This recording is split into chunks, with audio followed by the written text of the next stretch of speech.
সাদা পোশাক পরে বারুইপুর হাইস্কুলে এসএসসি পরীক্ষা দিতে এলেন প্রতিবাদী পরীক্ষার্থী মেহবুব মণ্ডল। স্কুল সার্ভিস কমিশনের একাদশ ও দ্বাদশ শ্রেণীর পরীক্ষা দিতে রবিবার বারুইপুর হাইস্কুলে পরীক্ষা দিতে এলেন রাজ্যের যোগ্য শিক্ষক শিক্ষিকা অধিকার মঞ্চের কনভেনার মেহবুব মণ্ডল। এর আগে কালো পাঞ্জাবি পরে প্রতিবাদ স্বরূপ পরীক্ষা দিতে গিয়েছিলেন সোনারপুর বিদ্যাপীঠে।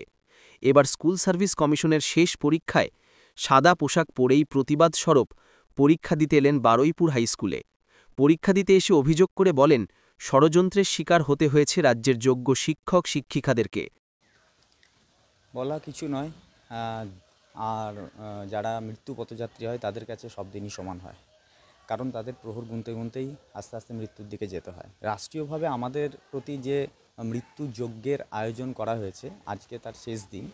আর যেহেতু আজকে শেষ দিন, সেদিন কালো দিয়ে শুরু করেছিলাম, আজকে আমরা সাদা পোশাক দিয়ে এসেছি, কারণ মৃত্যুর শেষ যে অঙ্গবস্ত্র সেটা সাদা কাফন হয়ে থাকে, তা আমরা সেটাই পরে এসেছি।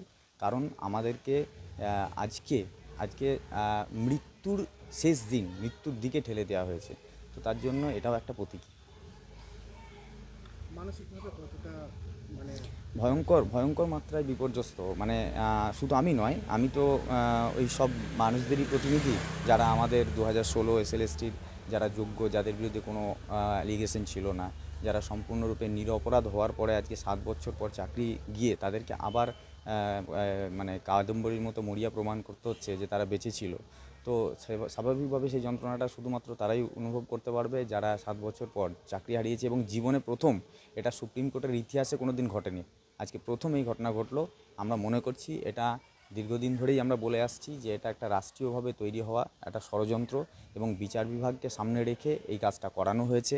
কারণ মানুষের শেষতম আশ্রয় যেটা থাকে সেটা বিচার ব্যবস্থা, যেখানে গিয়ে মানুষ তার শেষ প্রাপ্য, শেষ অধিকারটা বুঝে নেয়। কিন্তু আমরা দেখলাম যে বিচার ব্যবস্থাটাই আমাদের সঙ্গে আমাদের শেষ অধিকারটা বুঝিয়ে দিল।